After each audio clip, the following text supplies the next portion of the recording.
Hello नमस्कार, मैं Vishwanath Thakur YouTube channel पे आप सभी का स्वागत करता हूँ। जैसे कि हम जानते हैं कि आज हम देख रहे हैं ओल्ड पेपर और ओल्ड पेपर में हल कर रहे हैं हम जो दिसंबर 2023 जो है अपने पास दिसंबर DC 2023 का पेपर है और ये BSc सेकेंड ईयर का है जिसमें ननस्ताप्र में समझाइए और जो आया है 9 अंकों में आया है अपने पास और जिसको हम देखते हैं। तो इस प्रकार से इसमें जो ननस्ताप प्रमेय है इसको समझाना है अपने को। अब लिखना कैसे है, नंबर कैसे, मार्जिन अच्छी मिलती है, ये सारी चीज़ों को देखते हुए हमने बनाया है कि भाई अपने को लिखना भी पूरी चीज़ है, बराबर बताना है अपने को क्या होता है। तो इस रूप में हम देखते हैं कि ऊष्मगतिकी का तृतीय नियम विशुद्ध क्रिस्टलीय पदार्थों की परम एंट्रोपी के बारे में है।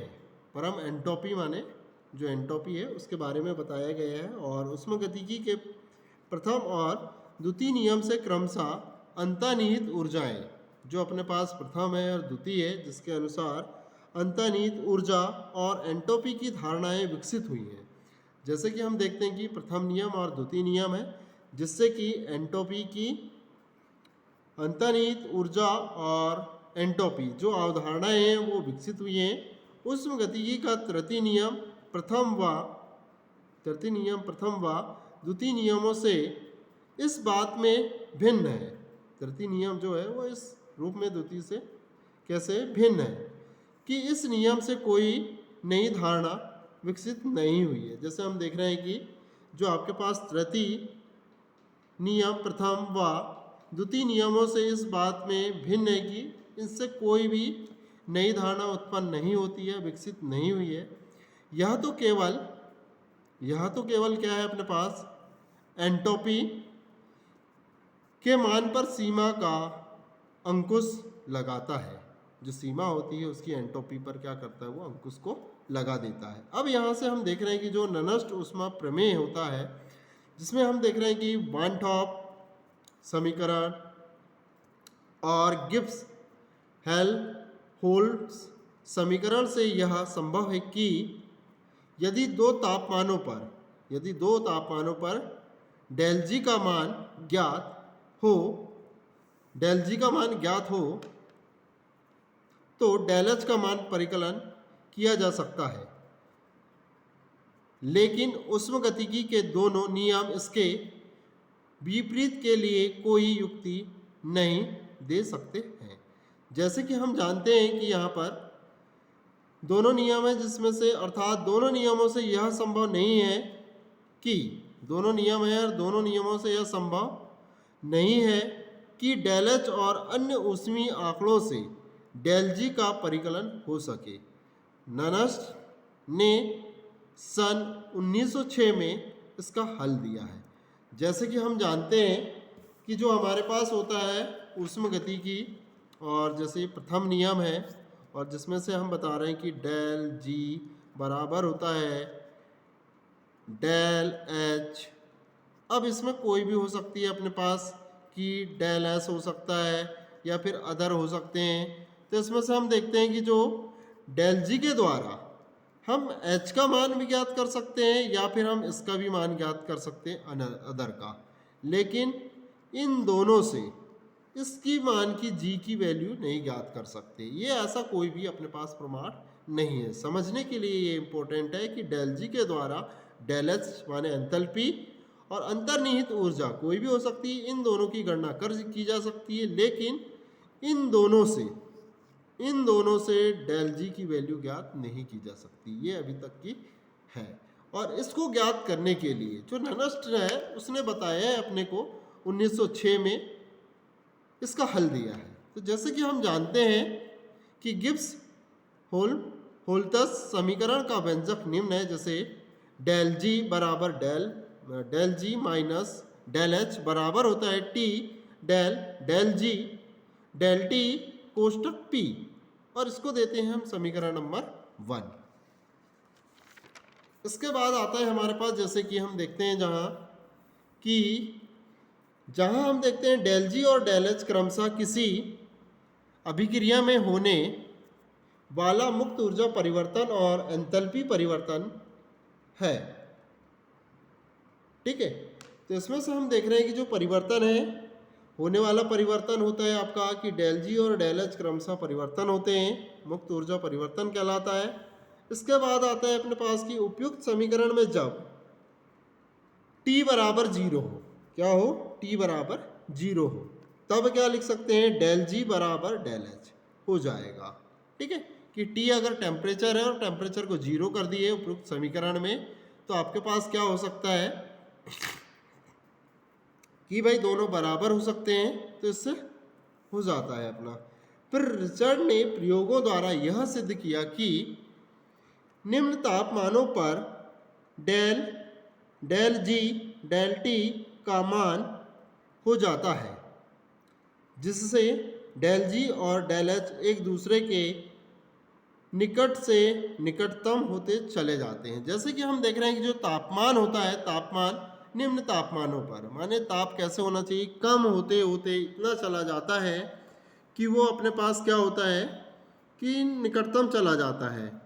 तो फिर यहाँ पर बताया कि ननस्ट ने इस परिणाम में रिचर्ड के प्रयोगों के आधार पर कुछ और जोड़ा और यह बताया कि जैसे जैसे तापमान परम शून्य पर पहुंचता है, परम शून्य मतलब कहाँ पर, जीरो की ओर पहुंचता है, ये जैसे परम शून्य ताप, ठीक, जैसे जैसे पर पहुंचता है परम शून्य ताप पर, तो del G upon del T का मान भी कम होता जाता है, इसकी वैल्यू भी कैसे होती जाती, कम होती जाती है, तो शून्य पर पहुंच जाता है। और यह ननस्ट का अभिग्रहित है माने जो चीज़ वो बता रहा है कि भाई टेम्परेचर कम करने पर एंट्रोपी भी कैसे हो जाएगी, आपकी कम हो जाएगी, जिसके कारण से उसकी वैल्यू क्या हो जाएगी, एक समय ऐसा आएगा कि यह ननस्ट का अभिग्रहित तथा इसका गणितीय व्यंजक ननस्ट का ऊष्मीय प्रमेय कहलाता है। और इसी को अपन क्या कहते हैं, इसका ननस्ट का गणितीय ऊष्मीय प्रमेय कहलाता है, ये ऊष्मीय प्रमेय कहलाता है।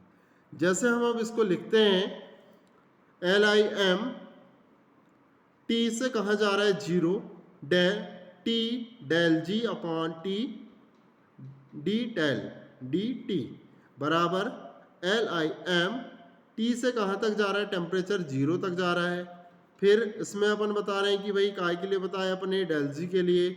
अब डेल एच के लिए भी बता सकते हैं, D del H upon T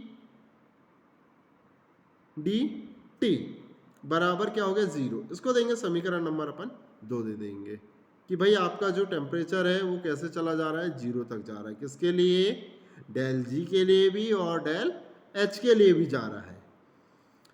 इस प्रकार से समीकरण 2 ननस्ट ऊष्मा प्रमेय है। इस प्रमेय के अनुसार डेल जी व डेल एच परम शून्य पर एक दूसरे के बराबर हो जाते हैं। जैसे कि हमने देखा कि अगर इसका मान भी, डेल जी का मान जीरो हो जाए और डेल एच का मान भी जीरो हो जाए, तो दोनों कैसे हो जाते हैं, एक दूसरे के बराबर हो जाते हैं, कि भाई इक्वल हो जाएंगे ये।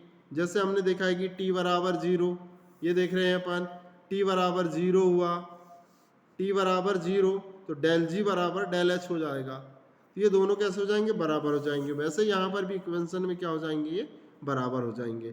तो जिसमें हम देख रहे हैं कि शब्द लिम से तात्पर्य जो होता है वो क्या है, सीमांत मान कहलाता है।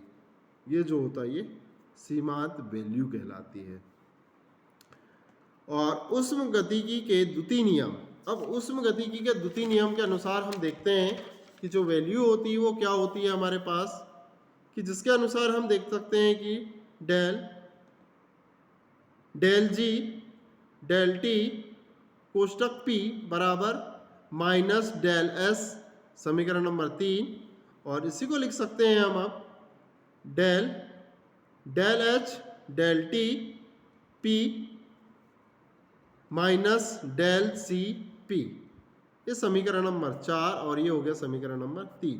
अब हम देखते हैं यहाँ पर कि जो माइनस डेल एस है एंट्रोपी परिवर्तन कहलाता है। ये एंट्रोपी परिवर्तन ये देख रहे हैं आप, ठीक, जिसमें डेल Cp अभिकारकों और क्रियाफलों की ऊष्माधारिताओं का अंतर है। तो ये जो है अपने पास क्या है, ये अभिकारकों और क्रियाफल, जो क्रियाफल होते हैं उनकी ऊष्माधारिताओं का क्या होता है, अंतर होता है। अब हम देखते हैं कि यहाँ समीकरण 3 और 4 से, समीकरण 3 और 4 से हम ले सकते हैं इसको कि भाई लिम टेम्परेचर T 0 जा रहा है, D del G upon T D T कोष्टक P बराबर 0 हो गया, या अपन इसको लिख सकते हैं लिम डेल एस, ठीक, T बराबर 0, ठीक है। तो ये कहाँ तक चल रहा है, 0 तक चल रहा है इस प्रकार से। या और हम लिख सकते हैं डेल एच के लिए लिखा। अब इसके बाद हम क्या लिख सकते हैं, डेल जी के बाद डेल एच के लिए लिख सकते हैं लिम टेम्परेचर 0 तक जा रहा है और 0 से फिर क्या आ रहा है, D del H upon D T, और ये पी फिर आगे अपने पास बराबर कितना हो गया, 0 हो गया।